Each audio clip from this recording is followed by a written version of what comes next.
Al-Imam Hujjatul Islam Abu Hamid Al-Ghazali rahimahullahu ta'ala wa nafa'ana bihi wa amaddana bi asrarihi wa afadha alaina min barakatihi wa anwarihi wa nafahatihi fid darin amin. Alhamdulillah. Bismillahirrahmanirrahim. Wa hadhil qadiyatu, adapun qadiyah ini, ingkana jikalau ada qadiyah maklumatan itu diketahui bila wasatin tanpa media, tanpa perantara, fala hajata ilal burhani, maka tidak ada kebutuhan, tak butuh kepada argumentasi. Di atas diterangkan bahwa keabsahan suatu definisi tak bisa dibuktikan dengan argumentasi, tak bisa. Kenapa tidak bisa? Karena definisi itu sekurang-kurangnya akan terdiri dari dua mufrad, kan? Misalnya al-khamru adalah syarabun muskirun. Kalau harus argumentasi, syarabun harus ada argumentasinya yang terdiri dari dua muqaddimah.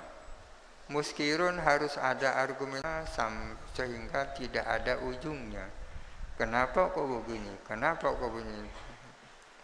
Jadi keabsahan definisi tak perlu dibuktikan dengan argumentasi. Suatu qadiyah, jikalau qadiyah itu diketahui tanpa media, tanpa perantara, fala hajata ilal burhani, tiada butuh kepada argumentasi. Seperti al-khamru syarabun muskirun, itu kan qadiyah. Mungkin ini sudah maklum. Apa khamr? Apa syarab? Wa illam tu'lam, jikalau tidak diketahui apa qadiyah, waftaqarat ila wasatin, dan butuh apa qadiyah kepada media, wa huwa makna al-burhani, wasat itu adalah makna daripada argumentasi. Ini saya bermaksud talabul wasati, meminta adanya media. Karena maka ada sihhatu dzalikal wasati, ada apa keabsahan media itu, lil mahkumi alaihi, adalah untuk mahkum alaih, wa sihhatul hukmi, adapun keabsahan hukum, lil wasati, adalah untuk wasat. Kalau contoh di atas, al-khamru syarabun muskirun, al-khamru itu mubtada, yang jadi mubtada itu jadi mahkum alaih, yang jadi khabar itu menjadi hukum. Kalau suatu qadiyah itu memerlukan wasat, media, berarti kan memerlukan argumentasi. Maka keabsahan media itu adalah kembali kepada mahkum alaih, sedangkan keabsahan hukum kembali kepada wasat itu sendiri. Nanti ada contohnya ini. Kullu wahidin qadiyatun wahidatun, masing-masing adalah satu qadiyah. Fabimadza tu'rafu sihhatuha, maka dengan apa dapat diketahui apa qadiyah itu? Qadiyah memerlukan argumentasi. Argumentasinya sendiri terdiri dari qadiyah-qadiyah, memerlukan argumentasi. Maka dengan apa dapat diketahui apa keabsahan qadiyah?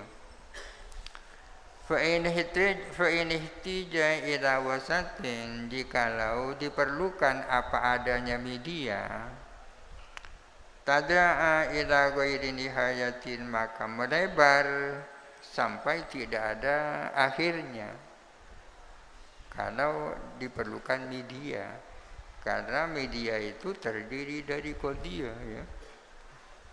Wa in wuqifa fi mawdi'in bi ghairi wasatin, jikalau dihentikan pada suatu tempat tanpa media, fabimada, maka dengan apa tu'rafu, diketahui, fi dzakal mawdi'i, pada tempat itu dapat diketahui sihhatuhu, apa keabsahan maudhi. Falyuttakhadh dzalika tariqan fi awwalil amri, maka hendaklah dijadikan apa hal itu, dijadikan sebagai jalan fi awwalil amri, di awal mula, sejak awal. Walhasil, definisi tak bisa dibuktikan keabsahannya dengan argumentasi, karena persoalannya akan sangat panjang sampai tidak ada batasnya. Lalu dengan apa untuk membuktikan keabsahan argumentasi definisi? Cukup mengatakan definisi yang saya sampaikan itu sudah jami' dan mani, sudah inklusif dan eksklusif, tak perlu argumentasi. Misaluhu, adapun contohnya hal itu, lau kunna fi haddil ilmi, kalau kita mengatakan tentang definisinya ilmu, innahu al-ma'rifatu, ilmu itu adalah ma'rifat. Apa ilmu itu? Ilmu itu adalah ma'rifat. Fakilah, lalu ditanya, lima, kenapa? Ini kan sulit, kenapa ya? Fakulna, lalu kita menjawab, ini medianya mana? Memerlukan media. Medianya adalah li'anna kulla ilmin fahuwa i'tiqadun, karena setiap ilmu itu adalah i'tiqad, kepercayaan. Masalah misalnya, wa kullu i'tiqadin fahuwa ma'rifatun, tiap-tiap i'tiqad adalah ma'rifat. Ini media kan, untuk sampai kepada, untuk menyatakan ilmu itu ma'rifat, harus ada medianya. Kenapa? Karena tiap-tiap ilmu adalah i'tiqad, setiap i'tiqad itu ma'rifat. Dengan demikian fakullu ilmin idzan ma'rifatun, maka dengan demikian setiap ilmu adalah ma'rifat. Itu kan argumentasi. Di anna hadza tariqul burhani ala ma sayati, karena sesungguhnya hal ini adalah jalannya argumentasi sesuai dengan apa yang akan datang. Tak berhenti di situ. Fayuqalu, lalu dikatakan, wa lima qultum kullu ilmin fahuwa i'tiqadun, kenapa kalian mengatakan setiap ilmu adalah i'tiqad? Ini kan harus dijawab juga. Wa lima qultum, dan kenapa kamu mengatakan kullu i'tiqadin fahuwa ma'rifatun, setiap i'tiqad adalah ma'rifat? Jadi wasatnya, medianya dia soal juga. Fayasiru as-su'alu su'alaini, maka pertanyaan yang satu menjadi dua pertanyaan. Wa hakadza yatada'a ila ghairi nihayatin, dan demikianlah menjadi melebar tanpa sampai kepada tidak ada batasnya. Jadi definisi tak bisa dibuktikan keabsahannya dengan argumentasi. Dengan jalan apa lalu? Baritariku, bahkan ada pun jalan. Annan niza'ah, bahwa sesungguhnya perdebatan, ingkana jikalau ada apa niza' ma'akhasmin, bersama lawan debat, anjukolah adalah cukup dikatakan begini, arafna sihhatahu bittiradihi wan ikasihi, kami mengetahui akan keabsahannya had atau definisi, bittiradihi dengan kemuttaridannya sihah, wan ikasihi dan kemunakisannya.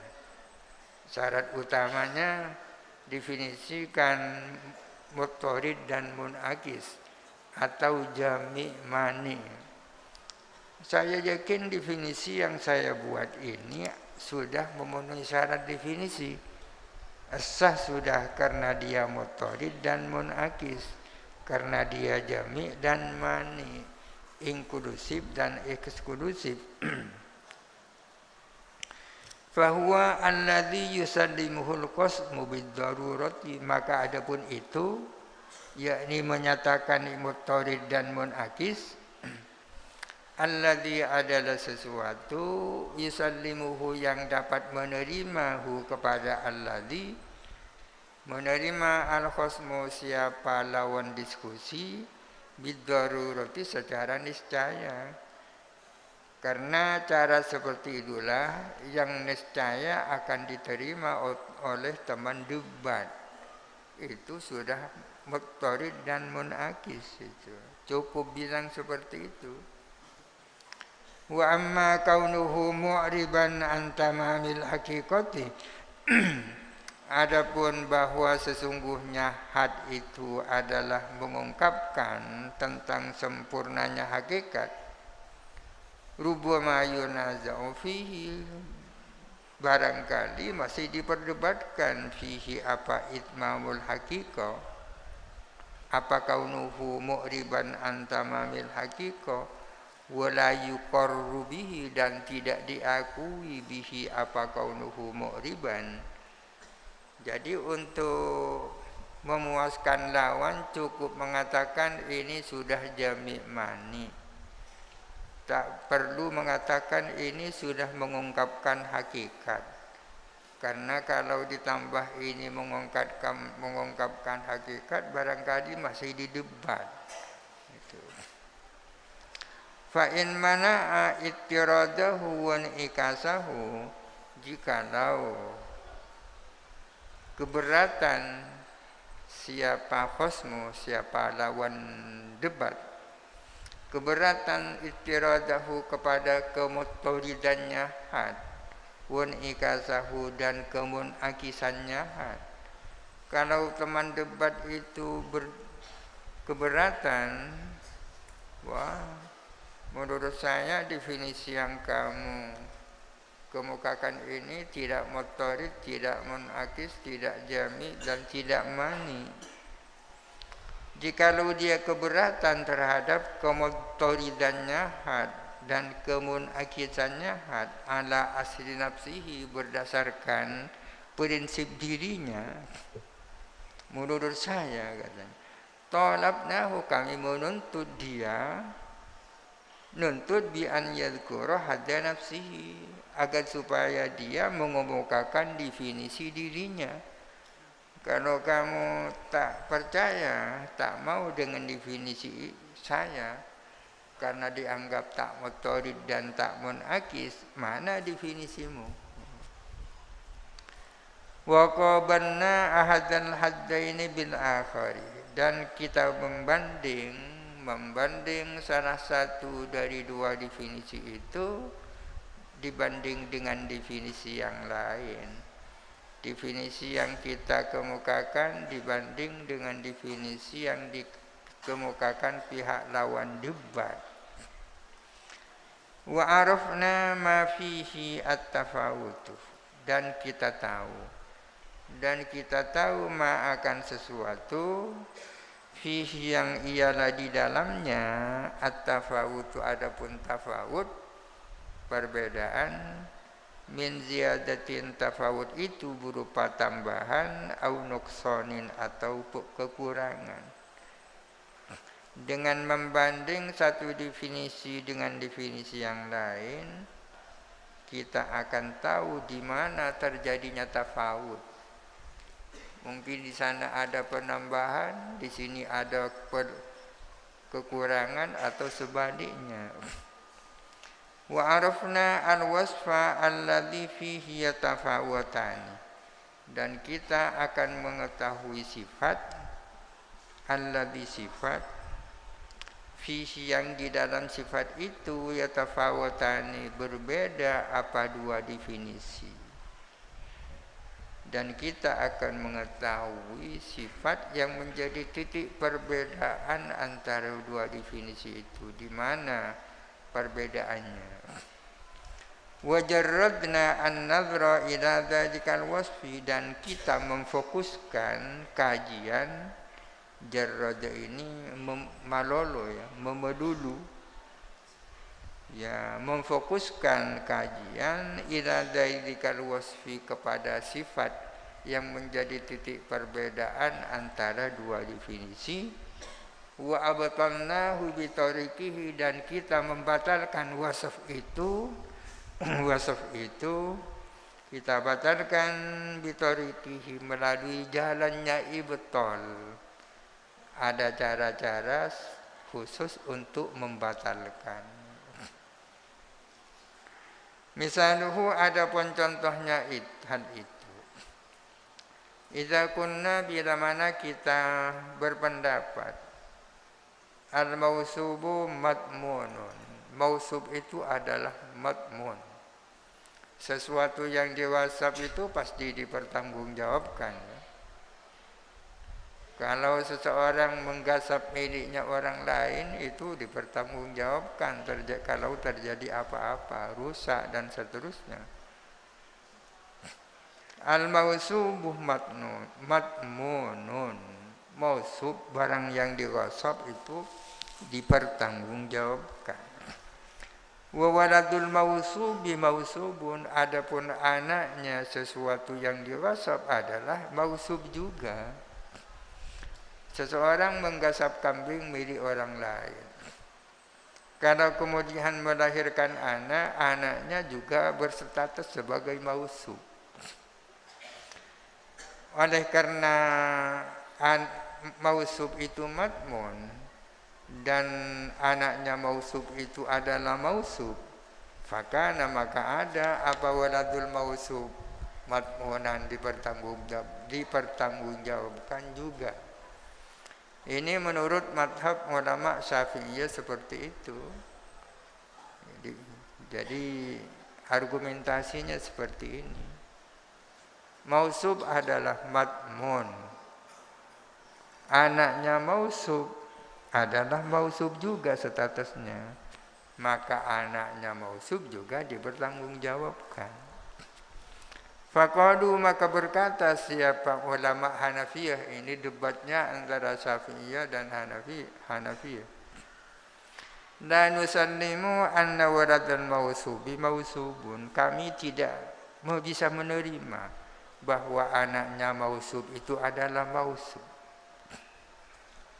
Tak percaya kan, tak menerima pendapatmu yang mengatakan buduknya mausub itu mausub juga. Kita menjawab, kita menjawab, katanya Syafi'iyah, masa bukankah haddul wasbi adalah isbatul yadil aliyati ala malil ghairi? Bukankah adapun definisi wasab adalah menetapkan tangan yang melanggar hukum atas harta milik orang lain? Definisi wasab ini kan begini, artinya tangan yang tak berhak menguasai miliknya orang lain. Itu kan definisinya wasab. Wa qad wujida, sementara isbat definisi itu terdapat di dalam waladul mausub.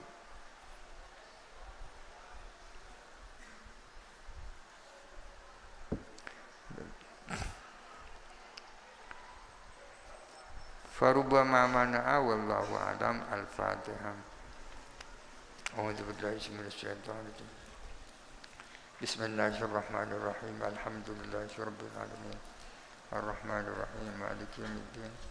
Iyyaka na'budu wa iyyaka nasta'in. Ihdinas siratal mustaqim.